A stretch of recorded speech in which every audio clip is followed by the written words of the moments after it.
Dans un monde de PC qui n'innove plus beaucoup, Asus envoie du bois. Je vous présente aujourd'hui un des derniers ordinateurs qui a été sorti par Asus, probablement un des PC les plus innovants. Vous allez voir, il se peut qu'Asus ait créé l'ordinateur du futur.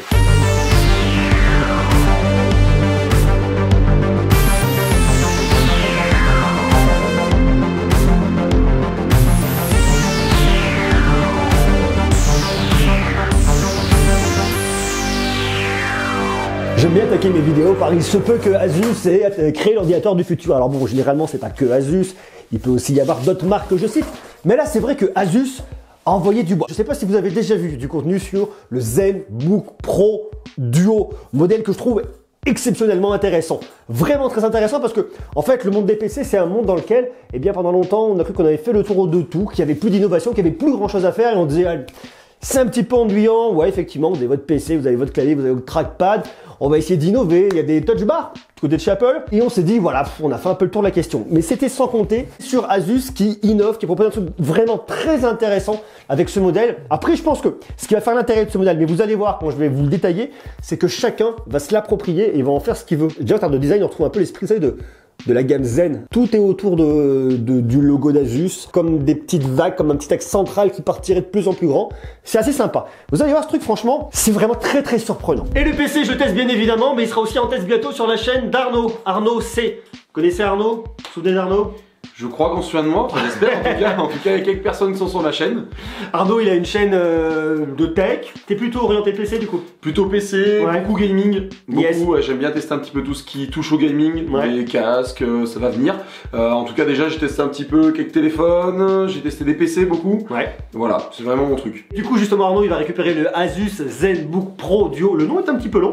Il va le tester, donc vous aurez également son point de vue d'ici quelques jours. Moi, je sors mon test avant, lui sur son test après. Par contre, je vous invite tout de suite à aller sur sa chaîne. Vous avez le lien en bas dans la description. Vous cliquez dessus, vous y allez, vous vous abonnez, vous activez la cloche. Vous connaissez l'histoire. Merci. Que dire de plus? Regardez-moi cette jolie bête Asus. Alors déjà quand vous le regardez comme ça, on s'en rend compte, c'est épais. C'est très épais, c'est très épais. Mais vous allez comprendre tout de suite pourquoi c'est très épais. Regardez, on ouvre, tac, il se redresse. C'est en fait ça qui est assez intéressant, qui est assez rigolo. C'est que ça vient vous le redresser. Là, il est à plat, il est posé. Hop, ça le lève.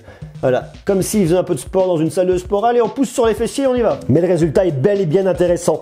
Par contre, c'est vrai que voilà, je vous le dis tout de suite, c'est un petit peu épais. On n'est pas sur la machine la plus fine du monde. Mais par contre, on a un truc qui est vraiment intéressant en termes de proposition de valeur. On va d'abord se faire un peu sur des connectiques. Tenez, puisqu'on en est là, on a de l'USB 3.1. On a une prise jack 3.5, c'est pas mal. On a ici du Thunderbolt 3 USB type C. Ici, il y a de l'air qui sort. On a en tout 4 haut-parleurs Harman Kardon. Il y en a un qui est planqué là. Vous avez son grand frère qui est, ou son petit frère comme vous voulez, qui est de l'autre côté. On a de l'USB 3.1, HDMI. Puis ici, c'est le port d'alimentation. À l'arrière, vous n'avez absolument rien. Il n'y a pas de port. Et à l'avant, non plus, vous n'avez absolument rien. Et si vous voulez vraiment voir la magie, eh bien, c'est quand on l'ouvre, tout simplement. Regardez-moi ça. C'est là que ça devient intéressant. Vous avez un ordinateur avec pas seulement un écran ici, vous avez un deuxième écran ici. Écran 4K, UHD, OLED, 3840 par 2160 pixels, qui occupe 89% de la face avant, avec des bords très fins. Écran 16/9, angle de vision qui sont franchement cool, si ce n'est quand vous avez les reflets ici. 178 degrés d'angle de vision, vous avez franchement de quoi faire. DCI-P3. En dessous, vous avez un deuxième écran. Ça, c'est le ScreenPad Plus. C'est un écran IPS. 3840 par 1100 pixels. Vous avez pas mal de fonctionnalités qui permettent de switcher de cet écran-là à cet écran-là. Je vais tout vous montrer. Et puis, vous avez un pavé tactile. Vous pouvez venir désactiver. Vous laissez votre doigt là. Vous venez le réactiver. Hop. Vous laissez votre doigt là. Et ici, vous avez votre clavier qui est planqué. Vous voyez, ça vous fait une espèce de combo clavier, pavé tactile, pavé numérique, écran du bas, écran du haut. Et là, vous avez le combo gagnant. L'écran du haut qui est votre écran principal. C'est là où on a la meilleure qualité. C'est là où on est sur du OLED. C'est là où c'est le plus sympa. Et l'écran du bas va quand même beaucoup vous servir. Vous allez voir, il y a pas mal de cas d'usage. Bien évidemment, votre écran en haut est complètement tactile. Vous pouvez venir l'utiliser. Utiliser Windows. Bon, ça, c'est un grand classique. Ça marche, vous connaissez. L'écran du bas est bien évidemment tactile. Vous avez plusieurs possibilités. Tout en haut ici, vous pouvez venir régler votre luminosité. Vous avez des petits accès rapides. Vous pouvez venir faire des calculs. Vous pouvez venir écrire directement à votre main. Je sais, j'écris pas très bien. Vous avez Excel, Vegas Pro, Spotify, enfin ce que vous voulez, vos petits raccourcis. En dessous, vous avez des configurations qui sont déjà préenregistrées. Et là, ça devient intéressant. Configuration numéro 1. Ça va m'ouvrir mes applications qui sont enregistrées dans l'ordre dans lequel je les ai programmées. Vegas Pro ici, Google en bas, et ici mon explorateur de fichiers. Ça, c'est tel que ça a été enregistré, mais vous pouvez faire exactement comme vous voulez. Vous n'êtes pas obligé d'avoir avoir ça dans cet ordre-là. Si par exemple, je vais regarder ici ce que j'ai enregistré en numéro 2, je clique sur le numéro 2 et là, ça va changer, ça va m'ouvrir l'ordre numéro 2 tel que je l'ai enregistré. C'est-à-dire mes photos, mes paramètres, Spotify, mon explorateur de fichiers et ici Excel. Ensuite, je vais cliquer ici et là, ça va m'intervertir. C'est-à-dire que ce qui est en bas, ça passe en haut, ce qui est en haut, ça passe en bas. Vous voyez, et je peux le faire à chaque fois. Comme ça, je peux changer. Si j'ai envie, par exemple, de me regarder une vidéo en bas, je peux le faire. Si j'ai envie d'avoir mon tableur Excel en haut, je peux le faire. Vous voyez, sur Spotify, tout de suite, je m'en fiche. Ça, je vais venir le fermer. J'ai tout qui est ouvert de tous les côtés. Ça, tout de suite, hop, ça ne m'intéresse pas. Je le ferme, je ferme. Je veux mon tableur Excel en grand ici. Ça, par exemple, les photos, je m'en fiche. Je mets mes paramètres ici. Je fais ce que je veux. Je peux venir le déplacer, le mettre comme je veux. Comme ça, je peux vraiment bosser dans la manière dont je le souhaite. Avec ici, par exemple, toute ma partie tableur. Ici, mes paramètres. Pourquoi pas mettre une vidéo? Par exemple, là, je suis en train de travailler sur mes comptes. Et puis voilà, je m'ennuie. Je dis, je vais me regarder un petit film en même temps ou un petit clip. Paf, je me mets ça. Ou alors, je me mets un Spotify en bas pour choisir ma musique. Je fais exactement comme je veux. Je navigue comme je veux entre les deux écrans. Ça, c'est vachement pratique, mais c'est que la partie émergée de l'iceberg. Vous pouvez bien évidemment organiser vos fenêtres comme vous le souhaitez entre le haut et le bas. Mais vous pouvez faire bien plus de choses. Par exemple, vous venez cliquer ici, vous cliquez là et vous voyez tout ce qui est ouvert directement dans votre ordinateur. Explorateur de fichiers, nouvel onglet, paramètres. Juste en dessous, vous allez pouvoir venir verrouiller, déverrouiller les claviers et là, vous avez tous vos paramètres. Les paramètres de votre ScreenPad Plus, vous pouvez venir le paramétrer comme vous voulez. Enfin, il y a pas mal de possibilités, ça c'est assez intéressant. Imaginez par exemple, j'ai mon tableur Excel, je suis en train de travailler, je suis en train de bosser pour la maison ou pour ce que je veux. Mais par contre, j'ai besoin de plus de place pour avoir accès à tout mon tableur et par beaucoup plus que ce que je pourrais voir avec mon seul écran 16/9. Et ben là, c'est possible grâce au deuxième écran. J'ai donc mon contenu qui est affiché directement ici et je vais le retrouver également en bas. Ce qui fait que je peux venir scroller entre les deux. Je vais avoir mon contenu de tous les côtés. Je peux le faire de cette manière-là, mais je peux le faire exactement de la même manière avec différentes applications. Et là, je vous montre une fonctionnalité de base, mais imaginez par exemple que n'importe quel éditeur, je sais pas moi, un Adobe ou ce que vous voulez, puisse adapter complètement ses programmes pour ça. Par exemple, pour faire un montage sur Premiere ou sur Photoshop ou sur ce que vous voulez. Ça vous permettra de venir organiser votre travail de façon très simple, productive, intuitive, et ça c'est vachement intéressant. Là par exemple, je peux me faire un petit scroll sur la page YouTube de Monsieur Greux. On y voit plein de choses intéressantes et oui, ça permet vraiment d'ouvrir les horizons. Normalement, j'ai ça, ce qui est déjà plutôt pas mal. L'écran est quand même bien de bonne qualité. Et là, je vais me retrouver avec la partie du bas. Je peux vraiment anticiper ce qui va s'afficher ici. C'est plutôt bien fait, ça c'est intéressant. Alors après, effectivement, comme on n'est pas sur les mêmes dalles OLED IPS, on a une différence. Ici, on est plus sur le jaune. On va pas avoir la même qualité d'écran, mais je trouve que néanmoins, c'est relativement intéressant. Vous faites vraiment ce que vous voulez. Le tactile marche dans un sens comme dans l'autre. Plutôt bien. C'est vraiment cool. On a 4 haut-parleurs certifiés Harman Kardon. Le son est assez bien, la spatialisation est ok. Je trouve qu'en tout cas, en termes d'expérience, lorsque vous voulez écouter de la musique, regarder un film, ça marche parfaitement bien. Et en plus, comme vous avez une prise jack, vous pouvez venir pousser l'expérience beaucoup plus loin et même brancher un micro-casque. En termes de performance, on part d'un Intel Core i7 à i9. On a soit 8, soit 16, soit 32 Go de RAM DDR4. Et vous avez soit 256, 512 ou 1 Tera de stockage en SSD. Et point de vue carte graphique, c'est une Nvidia RTX 2060. On a un clavier rétro-éclairé que je trouve assez bien, un retour de touche correct, une course qui est assez courte et qui est franchement pas mal. Alors je m'étais posé la question du clavier. Je me suis dit comment dans une machine comme ça où on réussit à faire rentrer le clavier dans cette petite partie-là, est-ce qu'on va avoir la même taille de clavier que par exemple dans un MacBook Pro 15 pouces? Et bien au final c'est assez intéressant parce que regardez, j'ai sorti mon mètre, je mesure, je prends ici du contrôle jusqu'au bout, j'ai allez 27,5 et si je reporte ici, eh bien j'ai exactement la même chose, c'est-à-dire que j'ai exactement la même zone du clavier sur un MacBook Pro que ici sur mon ZenBook Pro Duo. Ça peut effectivement paraître un peu plus compact ici par rapport à mon MacBook Pro, tout simplement parce que c'est beaucoup plus chargé. Vous avez ici le clavier, le numpad, l'écran, ça fait beaucoup de choses dans un petit espace. Ici par contre, vous avez votre clavier, votre touch bar, mais c'est quand même très drôle parce que la touch bar c'est quand même l'innovation, on pourrait l'utiliser, il y a pas mal de fonctionnalités et au final cette touch bar elle est complètement ringardisée par ce grand écran là et je crois au final que là où Apple a voulu innover, et bien quand on voit aujourd'hui ce qu'est capable de faire Asus par rapport à l'utilisation d'un second écran dans cet espace là, bah ça ridiculise un petit peu l'histoire parce que si vous les mettez vraiment côte à côte et que vous prenez un petit peu de hauteur, bah vous voyez qu'en fait en termes de taille prise, en termes d'espace pris, et bien c'est quasiment la même chose. J'ai beaucoup d'espace vide, j'ai effectivement un très grand trackpad qui est vraiment hyper confortable.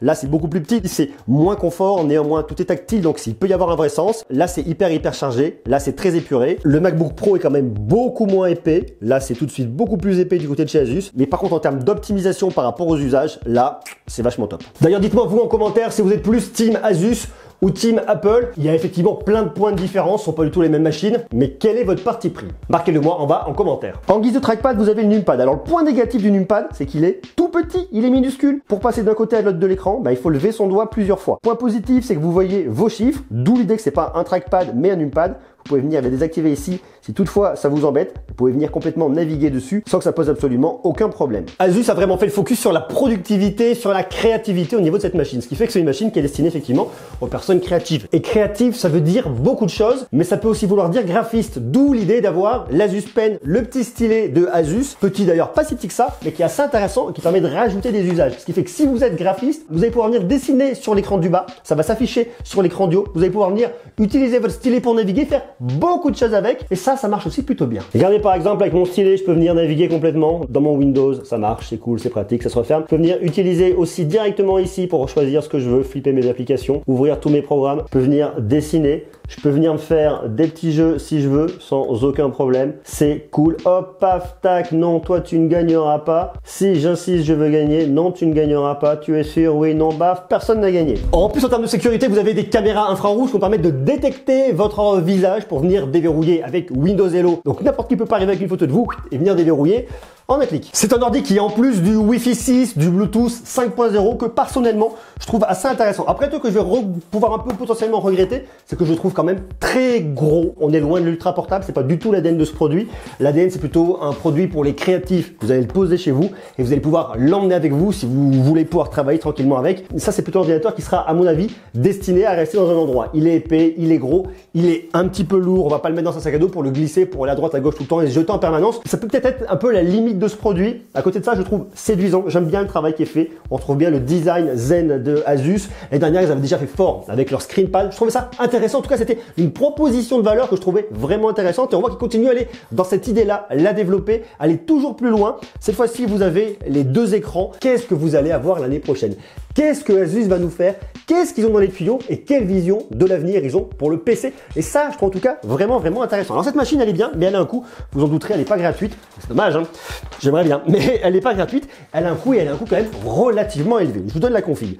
Config par exemple, vous êtes sur un Intel Core i7, 32 Go de RAM, 1 Tera de stockage en SSD. Vous êtes à 3 499 €, à 3 500 €.